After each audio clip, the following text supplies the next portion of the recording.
मकर संक्रमण, मकर संक्रांति का पर्व कल 14 जनवरी 2021 दिन गुरुवार। मकर संक्रांत असल में क्या है? शास्त्र ने मकर संक्रांति के बारे में क्या कहा है? पूर्वं परित्यज्य यदा ग्रहाणां राशिं परम प्रत्ययनं सकालः संक्रांतिवाच्यो अयम इति प्रशस्ताः स्नाने च दाने च रवेर्विशेष्यात्। एक ग्रह का दूसरी राशि में प्रवेश होना, एक राशि से दूसरे राशि में चलायमान होना, संक्रमित होना, इस काल को संक्रांत कहा जाता है। हर ग्रह का संक्रमण होते रहता है, मगर हमारे शास्त्र ने सूर्य संक्रमण को अत्यंत महत्व दिया है। 12 राशियों में सूर्य का संक्रमण होते रहता है। मेष राशि में जब आता है तो उसे मेषायन कहा जाता है, वृषायन कहा जाता है, मिथुनायन कहा जाता है। एक राशि से दूसरी राशि में जाता है तो संक्रमण या संक्रांत कहा जाता है। उसमें भी 2 संक्रांति सूर्य की विशेष महत्व कारक मानी गई है, कर्क संक्रांत और मकर संक्रांत। जब कर्क राशि में सूर्य का प्रवेश होता है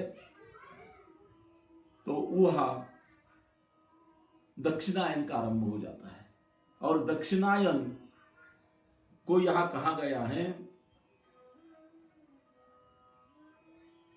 देवों की रात्र और दैत्यों का दिन।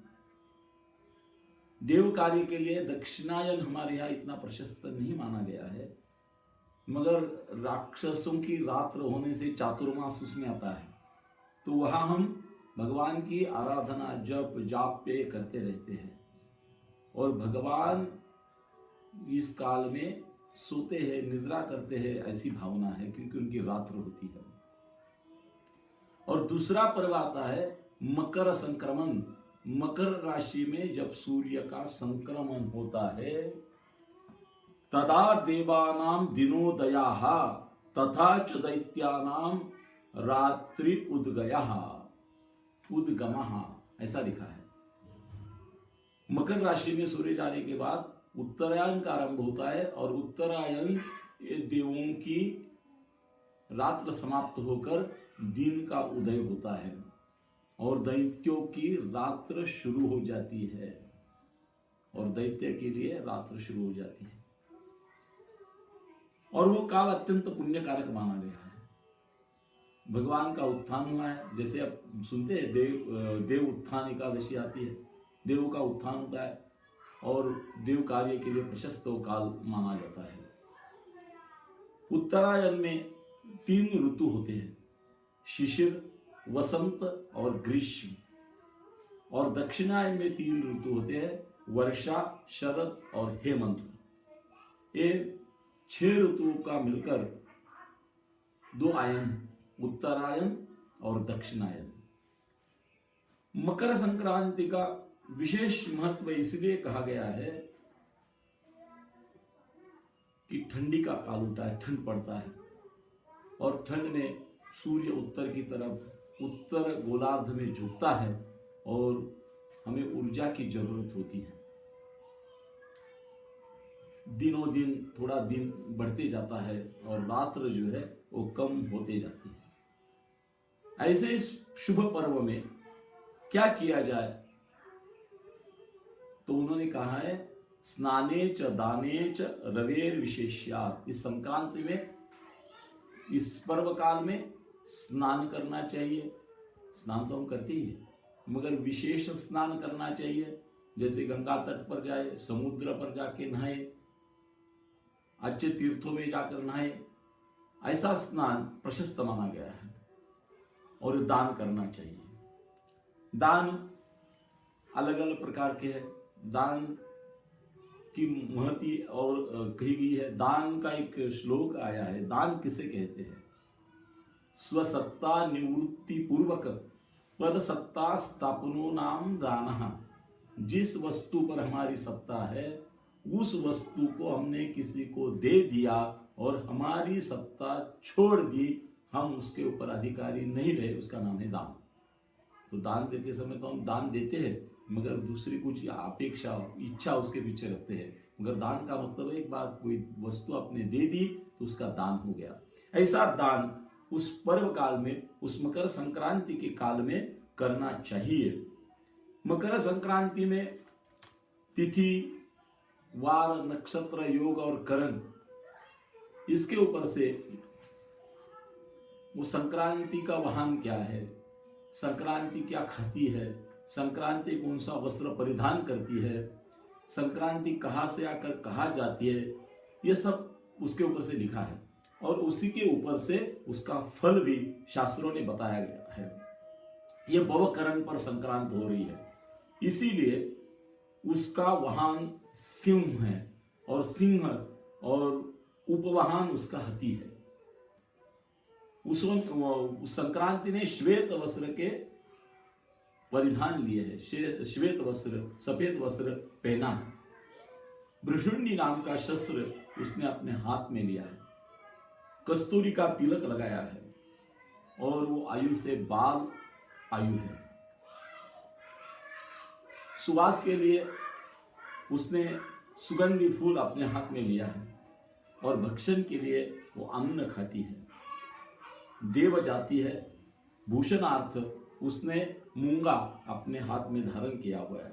उसका वार नाम नंदा है और नक्षत्र नाम उसका महोदरी है।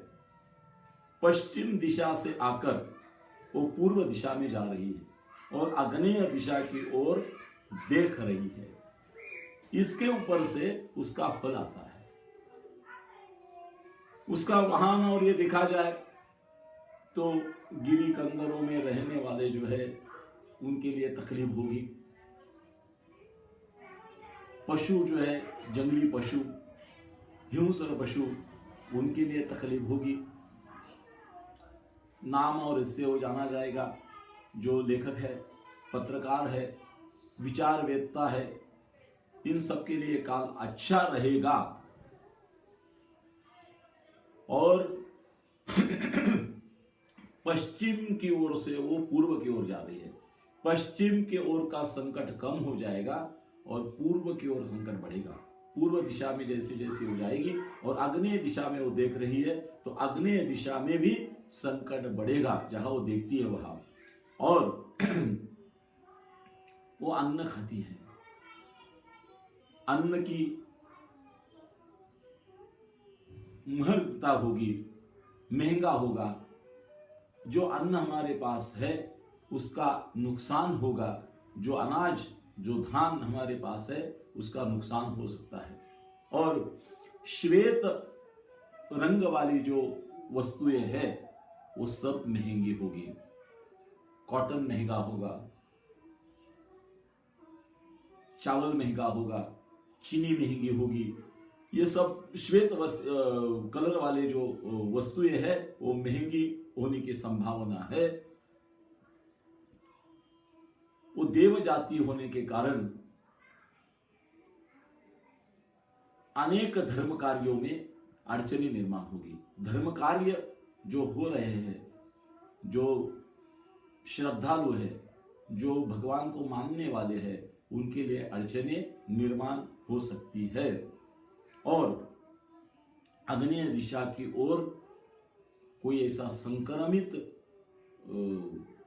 जीव जंतु वाले जैसे ये उपसर्ग आ रहे हैं, ऐसा उपसर्ग अग्नि दिशा की ओर हो सकता है।